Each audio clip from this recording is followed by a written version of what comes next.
آج ایک ایسے موضوع پہ، ایک ایسے اچھوتے موضوع پہ ناظرین ہم بات کرنے والے ہیں جس پہ بات خال خال ہوتی ہے۔ موضوع آپ کو آگے جا کے بتاؤں گا۔ بات یہ ہے کہ ماں کی بے لوث ممتا اور باپ کی پیار بھری شفقت کے بعد ناظرین اگر کوئی خلوص،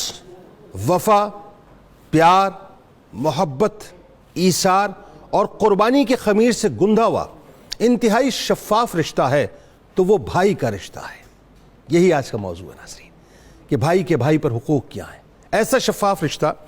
یہ وہ رشتہ ہے ناظرین جس کی مٹھاس، جس کی حلاوت ایسی ہے کہ بھائی اگر بڑا ہو تو باپ ہونے کا،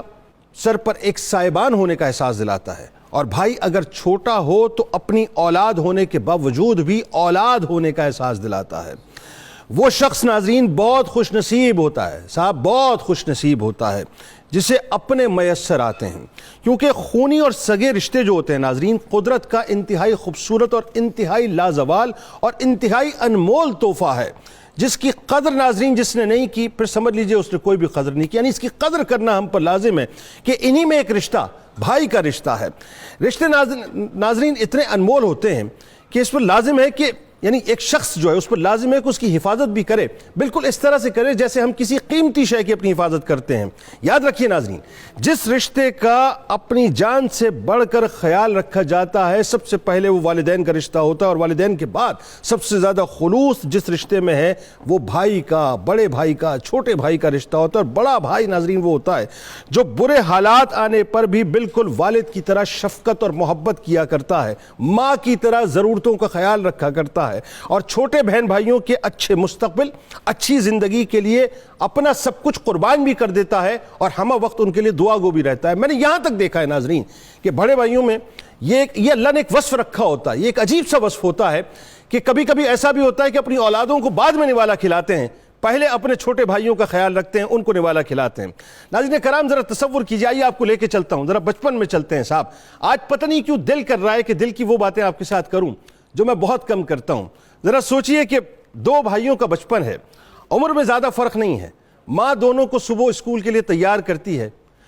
باپ بڑے مان سے دونوں کو موٹر سائیکل کی ٹنکی پر بٹھاتا ہے، دونوں کا بستہ اپنی موٹر سائیکل پر لٹکاتا ہے، اس کے بعد دونوں کو موٹر سائیکل اسٹارٹ کرنے کے بعد اسکول چھوڑ کر آتا ہے۔ دونوں ایک دوسرے کا ہاتھ تھام کر اسکول جاتے ہیں، ایک دوسرے کا ہاتھ تھام کے جاتے ہیں، ایک جا کر بینچ پہ بیٹھ جاتے ہیں، ایک ہی سنگت میں رہتے ہیں، ایک ہی لنچ باکس سے کھاتے ہیں، دونوں کی خوشیاں ایک ہوتی ہیں، دونوں کے غم ایک ہوتے ہیں، دونوں کے دوست ایک ہوتے ہیں، دونوں کے دشمن ایک ہوتے ہیں، ایک دوسرے سے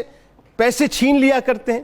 ایک دوسرے کی پاکٹ منی کو ایک دوسرے سے لے لیا کرتے ہیں، ایک دوسرے کے جوتے، ایک دوسرے کے کپڑے، ایک دوسرے کی گھڑیاں، ایک دوسرے کے بیلٹ، ایک دوسرے کا سارا سامان استعمال کر لیا کرتے ہیں، ایک دوسرے کا لنچ تک کھا لیا کرتے ہیں،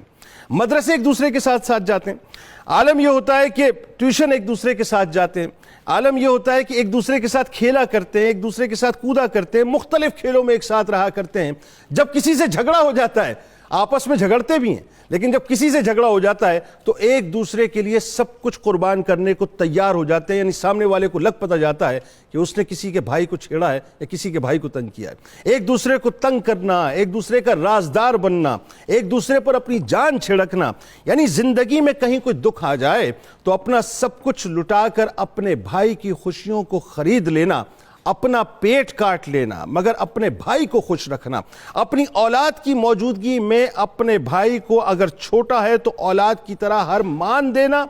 ہر پیار دینا، اور اگر بڑا ہے تو بچوں کے سامنے، اپنے بچوں کے سامنے اسے باپ کا احترام دینا۔ غرض ناظرین یہ جو بھائی ہیں یہ صرف بھائی نہیں ہوتے بلکہ ایک دوسرے کی کائنات ہوا کرتے ہیں، ایک دوسرے کی کائنات ہوا کرتے ہیں، سب کچھ ہوا کرتے ہیں۔ یعنی ساری خوشیاں، سارے دکھ، سارے آنسو مل کر آپس میں بانٹتے ہیں۔ یہ دوست بھی ہوتے ہیں، یہ ایک دوسرے کا مان بھی ہوتے ہیں، یہ ایک دوسرے کی جی جان ہوتے ہیں۔ بس یہ سمجھ لیجئے ناظرین، ان میں سے اگر کوئی جدا ہو جائے اور خاص کر بڑا جدا ہو جائے تو پھر مجھے فیض کے وہ مصرے یاد آتے ہیں کہ مجھ کو شکوہ ہے میرے بھائی کہ تم جاتے ہوئے لے گئے ساتھ میری عمر گزشتہ کی کتاب۔ مجھ کو شکوہ ہے میرے بھائی کہ تم جاتے ہوئے لے گئے ساتھ میرے عمر گزشتہ کی کتاب، اس میں تو میری بہت قیمتی تصویریں تھیں، اس میں بچپن تھا میرا اور میرا عہد شباب، اس کے بدلے مجھے تم دے گئے جاتے ہوئے اپنے غم کا دمکتا ہوا یہ خون رنگ گلاب۔ کیا کروں بھائی یہ اعزاز میں کیوں کر پہنوں، مجھ سے لے لو میری سب چاک قمیضوں کا حساب، آخری بار ہے لو مان لو۔ ایک یہ بھی سوال آج تک تم سے میں لوٹا نہیں مایوس جواب، آ کے لے جاؤ تم اپنا یہ دمکتا ہوا پھول۔ جب بھائی بڑا چلا جاتا ہے نا ناظرین، تو پھر چھوٹا یہی کہتا ہے کہ آ کے لے جاؤ تم اپنا یہ دمکتا ہوا پھول، مجھ کو لوٹا دو میری عمر گزشتہ کی کتاب، مجھ کو لوٹا دو میری عمر گزشتہ کی کتاب۔